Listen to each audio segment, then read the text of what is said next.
Continuando con la fisiología respiratoria, hoy vamos a estudiar la regulación de la respiración.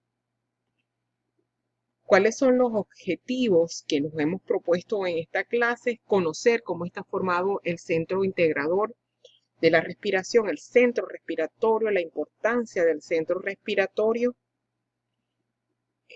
cuál es el control químico de la respiración y estudiaremos también otros factores que influyen en la regulación de la respiración.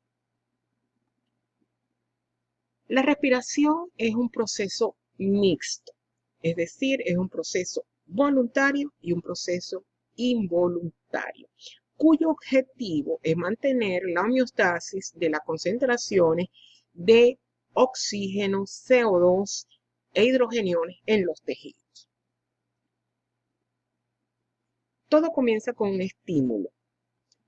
Este estímulo viaja por vías aferentes al centro integrador, al centro respiratorio. Estos estímulos son la disminución de la presión parcial de oxígeno, el aumento de la presión parcial de CO2 y el aumento de la concentración de hidrogenio.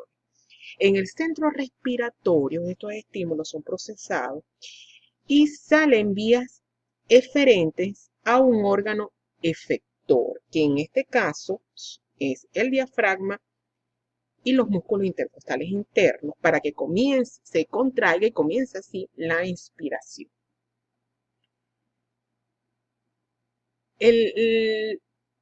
La regulación de la respiración está dada por los centros nerviosos y por los quimiorreceptores. Estos quimiorreceptores pueden ser centrales, que van a estar ubicados en el bulbo, y los quimiorreceptores periféricos, que están ubicados en el arco aórtico y en la carótida común. El centro nervioso está formado por el cerebro y el tallo cerebral. El cerebro tiene el control, o la corteza cerebral tiene el control voluntario de la respiración, y el tallo, el control involuntario. Tenemos acá un corte en sagital. Esta es la parte posterior, que tenemos el cerebelo, y en la parte anterior está el tronco encefálico, que está formado por el mesencéfalo, el puente o protuberancia y el bulbo raquídeo. El centro respiratorio está ubicado en el tallo cerebral, principalmente en la protuberancia y el bulbo raquídeo. En la protuberancia, en la parte superior, vamos a encontrar el centro neumotáxico, en la parte inferior, el centro agnéustico. En el bulbo, en la región ventral, el centro ventral de la respiración, y los grupos neuronales dorsales ubicados en la parte posterior del bulbo raquídeo. Los quimiorreceptores son centrales y quimiorreceptores periféricos. Los centrales, que están en el bulbo, ellos responden principalmente al aumento de la concentración de CO2 y al aumento de la concentración de hidrógeno. Ellos responden al aumento de la presión de CO2 y aumento de la concentración de hidrógeno. Los periféricos, que son los cuerpos carotídeos y los cuerpos aórticos, responden principalmente a la disminución de la presión parcial de oxígeno, y en menor medida ellos pueden responder al aumento de la presión de CO2 y al aumento de la concentración de hidrógeno. El centro respiratorio, que se encuentra en el tallo, ubicado principalmente en el puente y en el bulbo raquídeo. En el puente vamos a tener el centro neumotáxico y el centro agnéustico. En el bulbo, el grupo neuronal ventral y el grupo neuronal dorsal. Comenzaremos estudiando el grupo neuronal dorsal. El grupo neuronal dorsal se encuentra ubicado en el interior del núcleo del tracto solitario y tiene dos funciones principales: el control de la actividad inspiratoria, el control inspiratorio y el control del ritmo respiratorio. Este núcleo recibe información sensitiva a través de los nervios glosofaringeos y el nervio neumogástrico. Estos nervios a la vez son estimulados por quimiorreceptores periféricos, por vasoreceptores y por receptores pulmonares.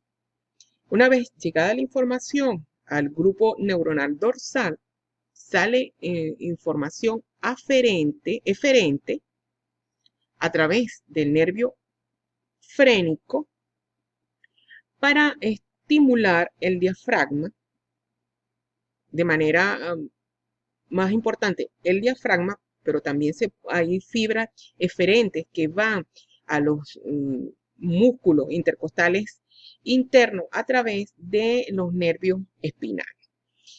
Se estimula el diafragma, se produce la contracción del diafragma, descenso del diafragma, iniciando así la actividad inspiratoria. Entonces, de esta manera se produce el control inspiratorio a través del grupo dorsal. El grupo dorsal también va a producir el control rítmico o lleva el control rítmico de la respiración. Y esto lo hace enviando descargas progresivas en forma de rampa al diafragma, denominado señal de rampa inspiratoria, causando la inspiración, que se inicia en la inspiración en manera de rampa. Se produce una interrupción súbita de esta inspiración. Esto hace que el propio retroceso elástico de los pulmones y de las vísceras abdominales van a comprimir la cavidad torácica y se produce la expiración de una manera pasiva. Esta señal de rampa inspiratoria va a tener entonces, va a depender del control de la velocidad, de ese aumento de esa rampa inspiratoria y también el control del punto limitante en que se interrumpe súbitamente esa rampa para que se produzca la expiración. Así como el corazón tiene su propio automatismo a través del nodo sinauricular, el cerebro también tiene su control, su propio automatismo, a través del complejo neuronal pre-Boxinger. Este complejo manda también descargas rítmicas al diafragma a través del nervio frénico desde el nacimiento hasta la muerte. El centro neumotáxico se encuentra en la parte superior de la protuberancia, en el núcleo parabraquial. Emite señales inhibitorias al grupo neuronal dorsal. Si emite señales inhibitorias, vamos a tener que se produce una inhibición de la inspiración y un aumento de la frecuencia respiratoria. Veamos esto. Si inhibe la inspiración, si inhibe la rampa inspiratoria, que debe de durar 2 segundos, la inhibe, se produce una desconexión de la rampa inspiratoria. Tendremos un aumento de la frecuencia respiratoria. Al disminuir la rampa inspiratoria, se aumenta la frecuencia respiratoria. Hay un menor tiempo de inspiración y hay un aumento de la frecuencia respiratoria cuando se estimula el centro neumotáxico con una señal que sea intensa. El centro amnéutico produce todo lo contrario que la estimulación del centro neumotáxico. Estimula la inspiración y disminuye por lo tanto, la frecuencia respiratoria. El centro amnéustico envía una señal, en este caso excitatoria, al grupo neuronal dorsal, produciendo la estimulación de la inspiración, disminuyendo la frecuencia respiratoria. Vemos acá. Aquí vemos que aumenta la rampa inspiratoria. Tarda la desconexión de la rampa, aumentando la inspiración, disminuyendo la frecuencia respiratoria. Si la señal es débil, tenemos una estimulación del centro amnéustico, hay un mayor tiempo de la inspiración y se produce una disminución de la frecuencia respiratoria. El grupo neuronal ventral no participa en las oscilaciones rítmicas. Él permanece inactivo en la respiración tranquila, es decir, en nuestras actividades cotidianas, él está inactivo,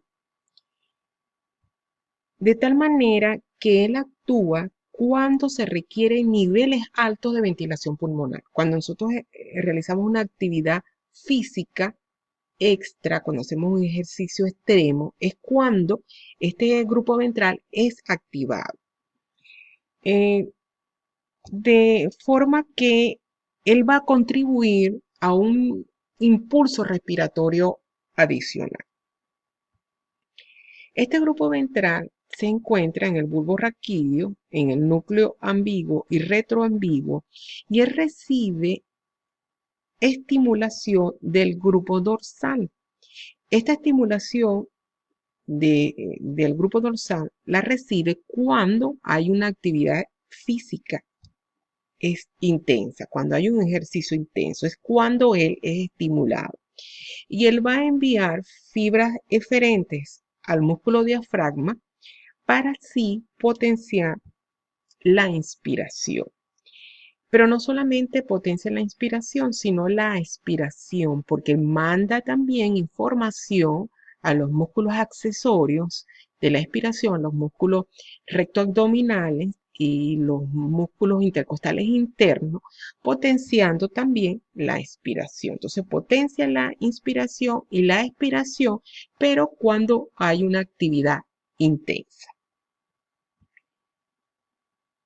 El reflejo de insuflación de Hering-Breuer, este reflejo es importante porque es un mecanismo de defensa, de protección. Es un mecanismo de protección para impedir una insuflación pulmonar excesiva, para evitar la hiperinsuflación. Este reflejo hace que esa rampa inspiratoria se rompa súbitamente. O sea, rompe súbitamente la rampa inspiratoria, evitando así una hiperinsuflación. En los bronquios, en los bronquiolos, están los músculos, tienen músculo liso, que tienen receptores. Estos receptores responden a la distensión. Cuando hay una sobredistensión, estos receptores envían información a través del neumogástrico a los núcleos dorsales, inhibiendo así la rampa inspiratoria, cortando la rampa inspiratoria, evitando de esta manera la hiperinsuflación. Pero este reflejo es activado cuando hay un aumento del volumen corriente mayor a 1500. Volumen corriente nosotros sabemos que es de 500. Entonces, cuando este volumen corriente sobrepasa a los 1500 mililitros, él es activado. Actúa de manera similar al centro neumotáxico, inhibiendo la rampa inspiratoria. Entonces, es un mecanismo de protección, evitando la hiperinsuflación pulmonar.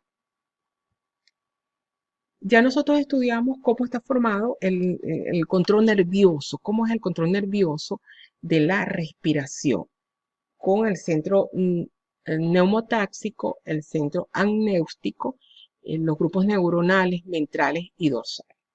Ahora vamos a estudiar cómo es la regulación de la respiración a través de los quimiorreceptores. Tenemos los quimiorreceptores centrales y los quimiorreceptores periféricos. Los centrales están ubicados en el bulbo y responden al aumento de la presión parcial de CO2 y el aumento de la concentración de hidrogeniones. Los quimiorreceptores periféricos, los cuerpos carotidios y los cuerpos aórticos ubicados en la carótida común y en el arco aórtico, ellos van a responder a la disminución parcial de oxígeno, principalmente los quimiorreceptores periféricos, y en menor medida o menor grado a el aumento de la presión parcial de CO2 y al aumento de la concentración de hidrógeno. La función de los quimiorreceptores es detectar alteraciones en las concentraciones de oxígeno, de CO2 y las concentraciones de hidrógeno. En el bulbo raquídeo, por debajo del grupo neuronal ventral, está una zona quimiosensible.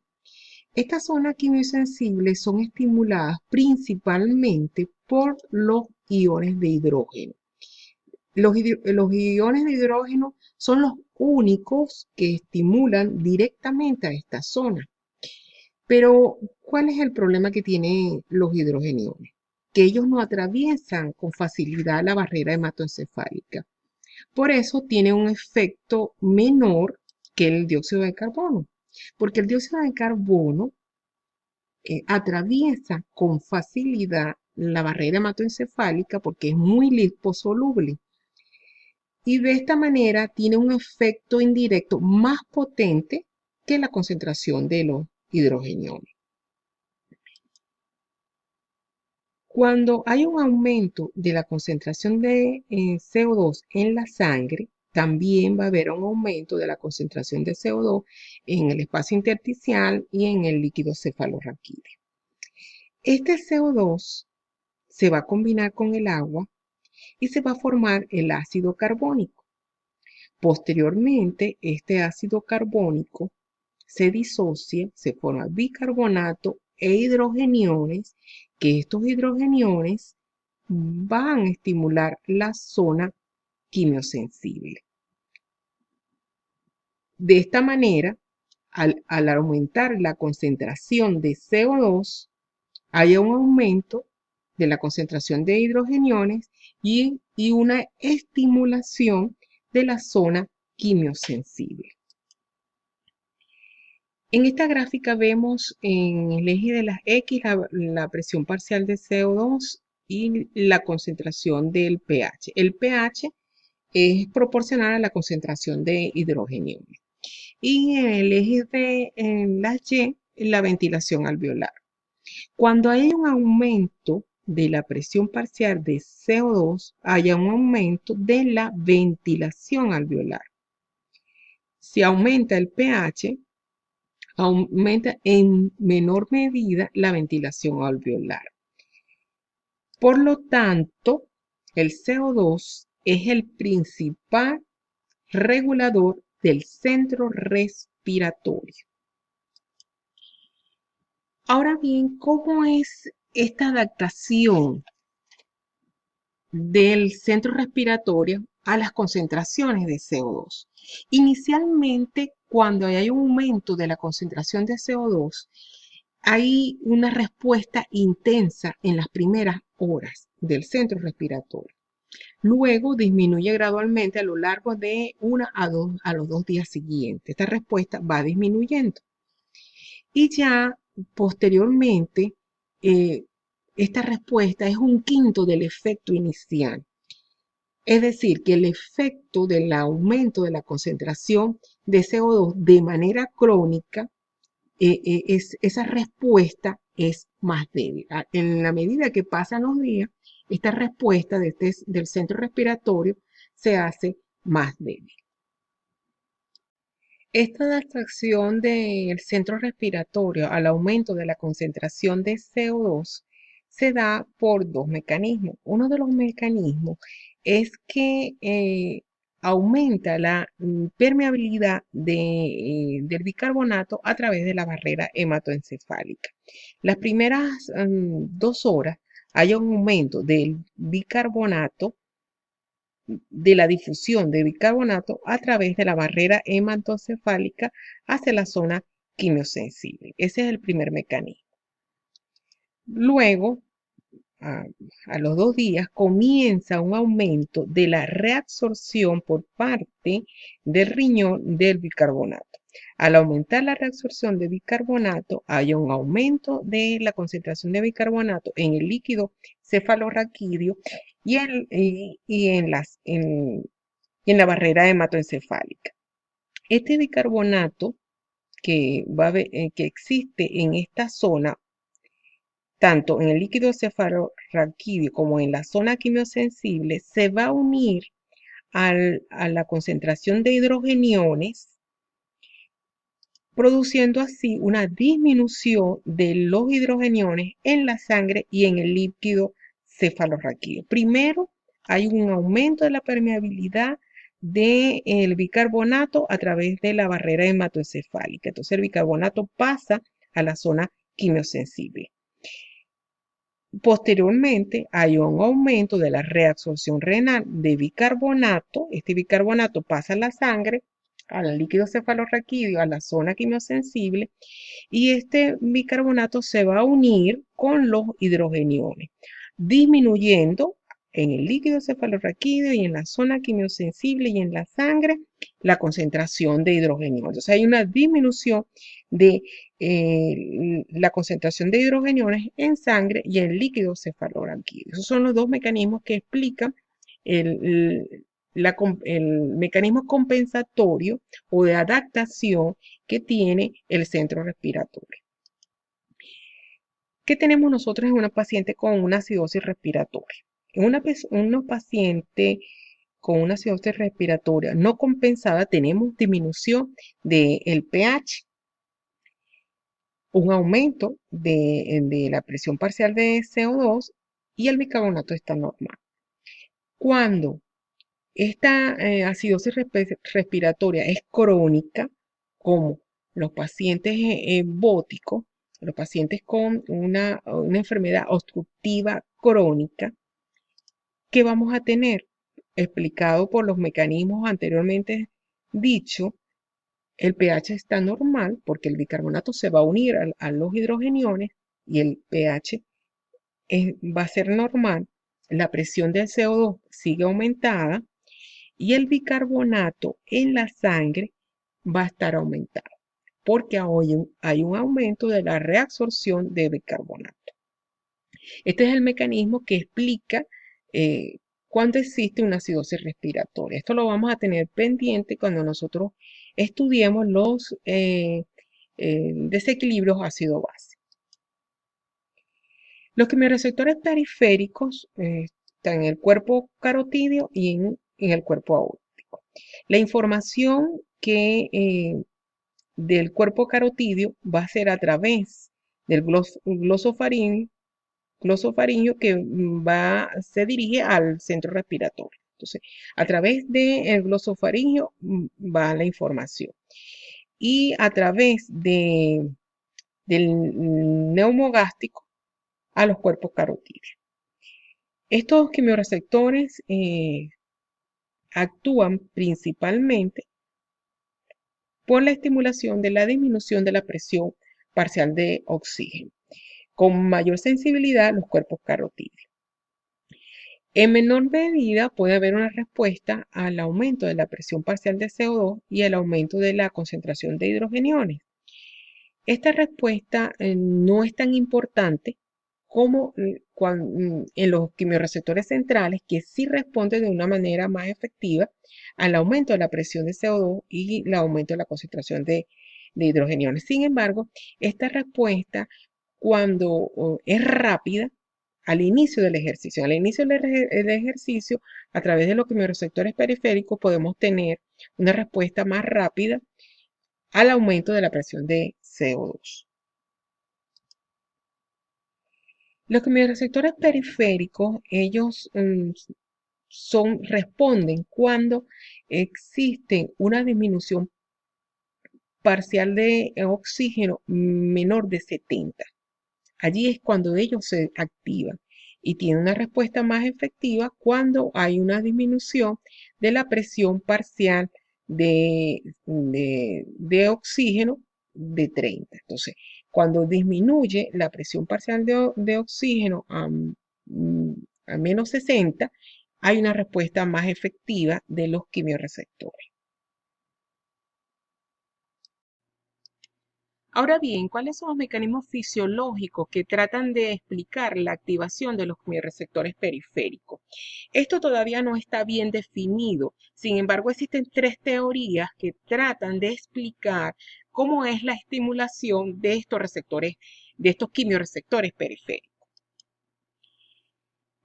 Las células glómicas, ya sean de los cuerpos aórticos o de los cuerpos carotídeos, son estimuladas por la inactivación de los canales de potasio. Esta inactivación de los canales de potasio se da por una disminución de la presión parcial de oxígeno. Una de las teorías habla que al haber una disminución de la presión parcial de oxígeno, existe un aumento del AMP cíclico. Y este AMP cíclico va a actuar como segundo mensajero inactivando los canales de potasio.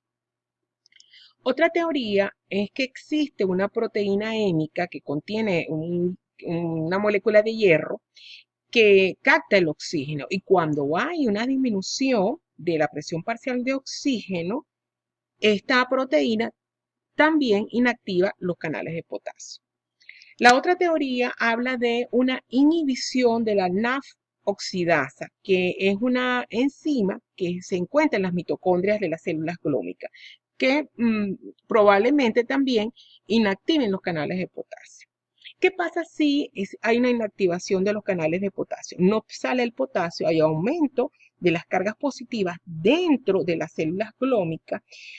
Esto produce que los canales de potasio dependientes de voltaje se abran.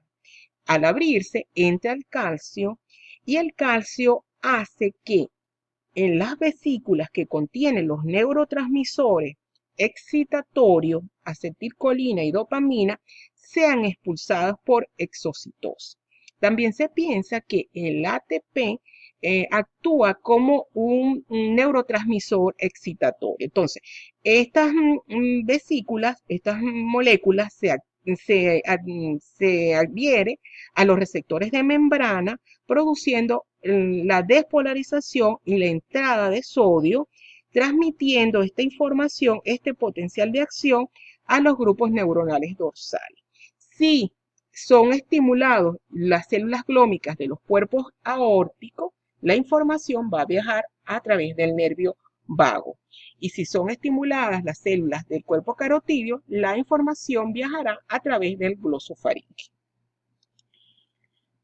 La presión parcial de oxígeno para que estos quimiorreceptores sean activados tiene que ser menor de 70 milímetros de mercurio. Por esta razón, las presiones de CO2 y las concentraciones de hidrogeniones son los responsables de regular la ventilación en las personas sanas. Existen otros factores que influyen en la regulación de la respiración. Nosotros podemos tener un control voluntario de la respiración, podemos hiperventilar o hipoventilar en un periodo corto. Esto se ve sobre todo en pacientes psiquiátricos, que ellos pueden hiperventilar o hipoventilar, comprometiendo de una manera importante las concentraciones de PCO2, de oxígeno y de hidrógeno. En el epitelio de las vías aéreas, de las tráqueas, de los bronquios, de los bronquiolos, existen terminaciones nerviosas sensitivas denominadas receptores pulmonares de irritación. Eso ya lo hemos estudiado. Estos receptores, cuando son estimulados, pueden producir tos, estornudo. También existen receptores que pueden producir la constricción de los bronquios o de los bronquiolos. sobre todo en pacientes asmáticos o en pacientes enfisematosos. Se han descrito que en las paredes alveolares de los capilares alveolares existen receptores J que son estimulados sobre todo cuando hay una ingurgitación de sangre en estos capilares o cuando hay un edema pulmonar. No está bien claro cuál es la importancia de estos receptores, pero su excitación puede producir una sensación de dificultad respiratoria, de disnea. En el edema cerebral también puede haber depresión de los centros respiratorios, porque hay una compresión arterial cerebral bloqueando la vascularización cerebral. Existe de una manera patológica una respiración periódica denominada respiración periódica o de Cheyne-Stokes. Las personas respiran, en este caso, profundamente durante un intervalo breve y después lo hacen de una manera superficial o no respiran durante un intervalo adicional y repiten este ciclo una y otra vez. Los anestésicos también pueden deprimir el centro respiratorio, sobre todo los anestésicos, por ejemplo, tipo pentotal. También algunos narcóticos, algunas drogas, como la morfina, pueden deprimir el centro respiratorio. Les traje este paisaje que es un pueblo del estado Mérida, Tovar, y este mensaje: la calidad nunca es un accidente, siempre es resultado de un esfuerzo de la inteligencia. John Ruskin.